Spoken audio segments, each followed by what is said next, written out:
Most gardeners are taught that composting is the key to rich soil, but there's a quiet revolution happening in regenerative gardening circles. It's not about piles, bins, or daily turning. It's about creating a living mulch layer that does the same job as compost, sometimes, even better, right on the soil surface.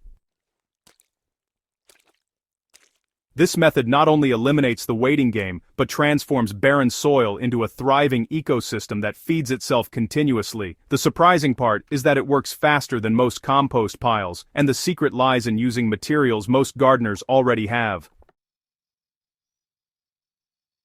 The secret lies in fungal-dominant surface decomposition. Traditional composting is bacterial, driven by heat and nitrogen. But in nature, decomposition doesn't always happen in piles. It happens slowly on the forest floor, where leaves and stems break down through fungal action. That's the principle behind this mulch method. Instead of collecting organic matter and composting it elsewhere, the process happens directly where plants grow. The mulch becomes both armor and fertilizer, mimicking the slow, steady decay found in woodland soil. To create this, you'll want to use shredded plant material with a good balance of carbon and nitrogen. A 2-to-1 ratio works best, so that's 2 parts high-carbon mulch, like dried leaves, straw, or shredded stalks, to 1 part green material such as grass clippings, fresh weeds, or kitchen scraps. The key here is to layer it directly on the bed, rather than mixing it in. The top layer dries out a little, which helps prevent rot, while the lower layer stays moist and active with fungal threads. These fungi actually act as a bridge, pulling nutrients from the decaying layer into the root zone, feeding your plants in real time, without any turning or waiting. Many gardeners, make the mistake of using just one or the other, but when you combine them correctly, they actually form a self-regulating mulch system that rivals any compost bin. Fresh grass clippings are really rich in nitrogen and heat up quickly, but if you use them on their own, they tend to compact and go slimy. Dry leaves, on the other hand, are carbon-heavy and airy but break down slowly. When layered together, the two balance perfectly. The leaves absorb moisture from the grass while keeping air spaces open, and the grass provides the nitrogen boost to feed decomposers. To apply, spread a thin 2-inch layer of grass clippings directly on the soil, followed by a 3-inch layer of crushed or shredded leaves. Repeat this layering 2 or 3 times to reach a final depth of around 6 to 8 inches. Within 2 weeks, the underside of this mulch will darken and develop a sweet, earthy scent, the sign of active decomposition. Worms will soon burrow upward into the moist lower layer, dragging particles down and leaving behind nutrient-rich castings. This system effectively turns your garden bed into an in-place compost pile, but without the turning, aerating, or waiting. For the method to work efficiently, the mulch must stay damp but not waterlogged. Dry mulch stalls decomposition while soggy mulch drives away fungi and earthworms. The ideal moisture level feels like a wrung-out sponge. If you live in a dry climate, lightly water the mulch once or twice a week until established. In wetter regions, avoid using unshredded materials that trap water. Shredded straw, cut leaves, or small-stemmed cover crop residues maintain structure while draining excess moisture. Okay, so adding a microbial starter like diluted compost tea or even liquid from old compost can really speed up the process during that first week. A mixture of 1 part compost tea to 5 parts water, sprayed evenly across the mulch, helps establish the bacteria and fungi that, jumpstart decomposition. From there, the system pretty much runs itself. The mulch will shrink slowly as it's consumed, and honestly, all you need to do is just top it up every few months.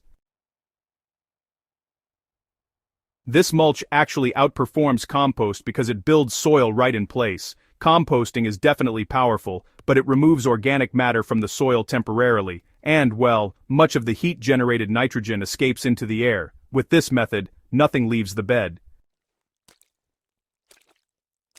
Nutrients recycle right where they are, and, since decomposition is slower and more fungal dominant, a lot more carbon stays locked in the soil. This process over time builds long-term humus. It's that dark, stable organic matter that can hold water and nutrients for years. Plus, The fungi that move into this mulch form symbiotic relationships with plant roots, helping them reach even deeper into the soil.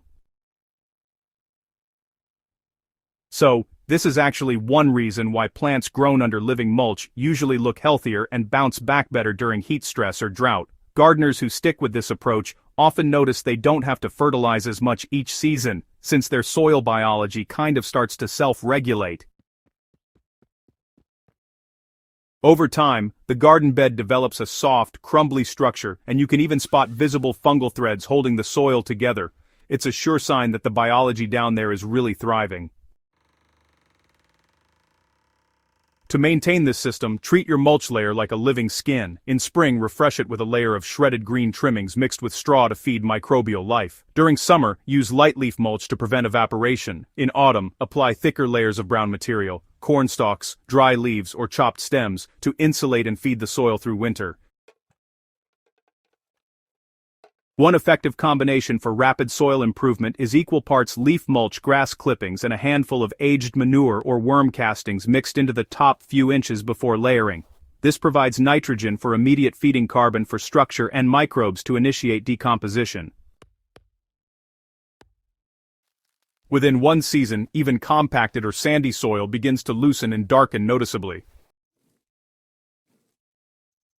This method removes nearly every chore associated with composting. There's no pile to manage, no pitchfork to lift, and no waiting for, finished compost. Instead, you actually build fertility while you grow. Plants get continuous access to nutrients. Soil life stays undisturbed, and organic matter just accumulates naturally. It's the same principle that, honestly, sustains forests without any human help. For small-scale growers or raised bed gardeners, this approach saves space and delivers results faster than any traditional compost method. When done correctly, the mulch never becomes messy or smelly. It evolves quietly, feeding, protecting, and restoring soil beneath your feet. The real proof comes when your soil starts holding moisture longer, weeds reduce naturally, and your vegetables take on deeper color and stronger flavor. Healthy soil doesn't come from endless work, it comes from letting nature handle the process the way it always has. This mulch method mirrors that wisdom. It rivals compost not because it's faster, but because it's continuous, effortless, and biologically alive.